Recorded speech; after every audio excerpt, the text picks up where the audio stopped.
In the previous video lecture, I have explained you bilinear transformation method to map the variables from S plane to Z plane. In this video lecture, I will explain you the characteristics of the mapping of bilinear transformation. The bilinear transformation is given by S is equal to 2 by T 1 minus Z power minus 1 by 1 plus Z power minus 1. T is the sampling interval. If we rearrange the terms, then it will be Z minus 1 by Z plus 1. Now, S is equal to sigma plus J ohm. This is in the analog plane. And Z is equal to R into e power j omega.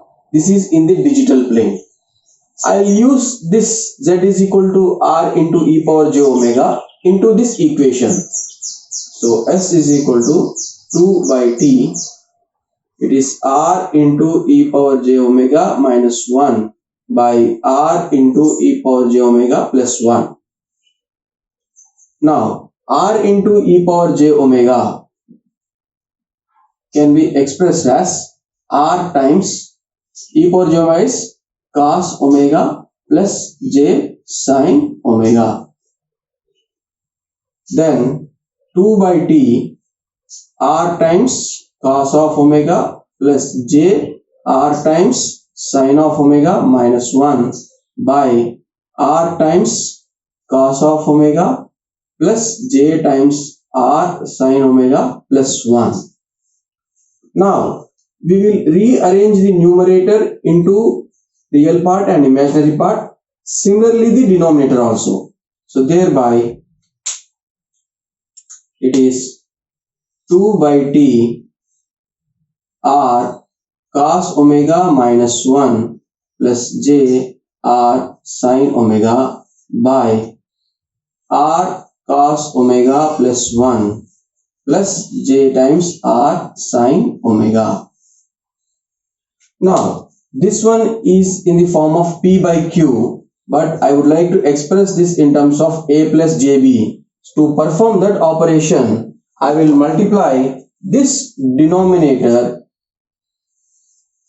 complex conjugate of the denominator, both the numerator and denominator. That is, so complex conjugate of the denominator is R times cos omega plus 1 minus j R times sin omega by R times cos omega plus 1 plus j times R sin omega. Now, the denominators are complex conjugates. So, it is A plus JB times A. So, I'll just make a change here. It is multiplying with minus. So, A plus JB times A minus JB. So, it will be A plus JB into A minus JB is A square plus B square. And if you multiply these two numerators, then you are going to get 2 by T, this term. So, if you multiply these two, it will be R square minus 1 plus J 2R sin omega by A square plus B square is R times cos omega plus 1 square plus R sin omega square. So,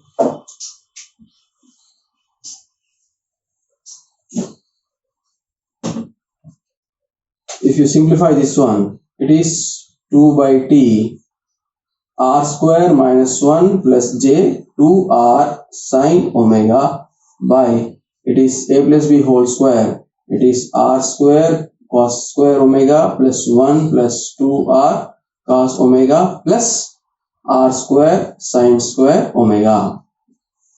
Now, it is 2 by T R square minus 1 plus J 2R sin omega by, it is, if you group these two terms and take out the R square term common, cos square omega plus sin square omega is 1. So, it is R square plus 1 plus 2R cos omega.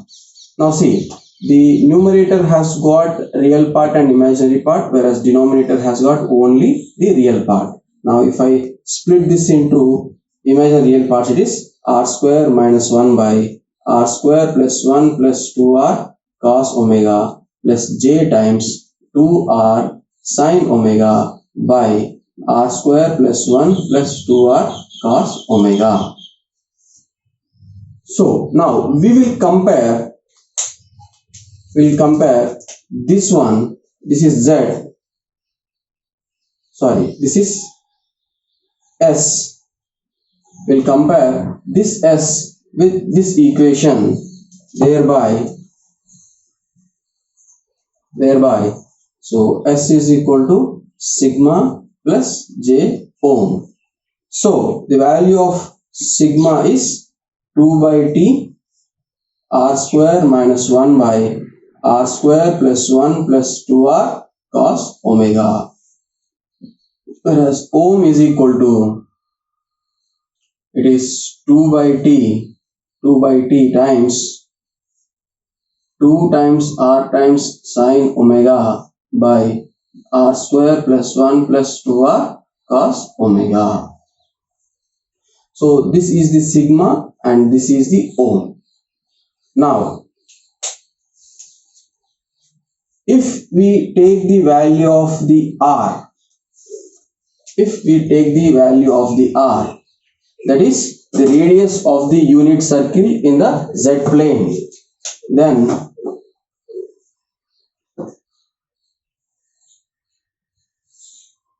so this is the value of r.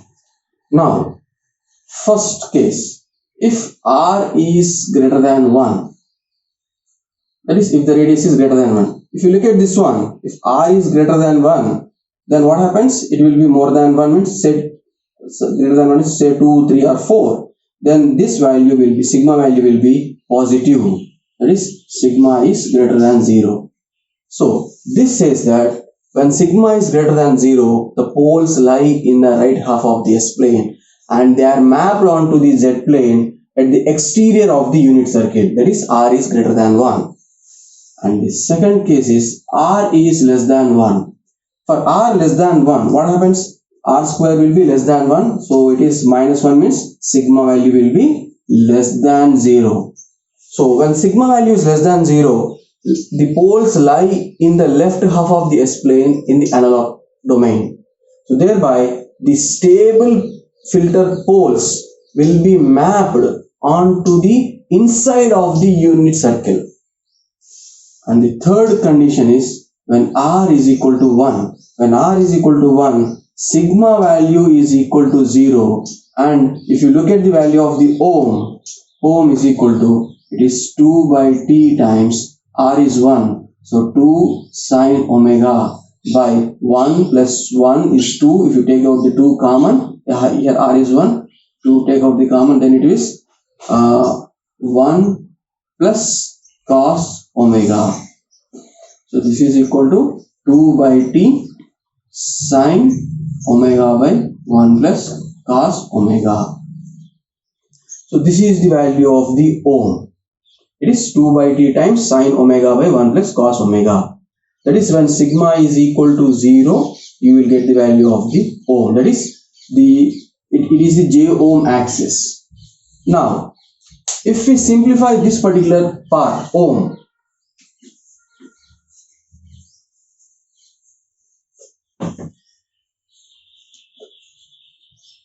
if you simplify that one, it is ohm is equal to 2 by t. It is sin 2 theta means here we have only sin theta. Then it will be 2 sin omega by 2 cos omega by 2. By plus cos theta means it is 2 times cos square theta by 2. So 2 cancels cos omega and you are left over with ohm is equal to 2 by t tan omega by 2. From this 2 you bring out this side, so it is t by 2 ohm is equal to tan omega by 2 and it is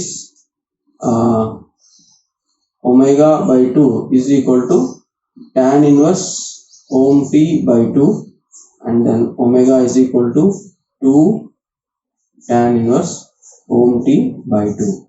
So this is the relationship between the analog variable ohm and the digital variable ohm. This one is also a relationship, and this one is also the relationship. From this we have obtained this one. Next, I will explain you the mapping of this ohm. I will vary that value and we will see where it maps onto the ohm.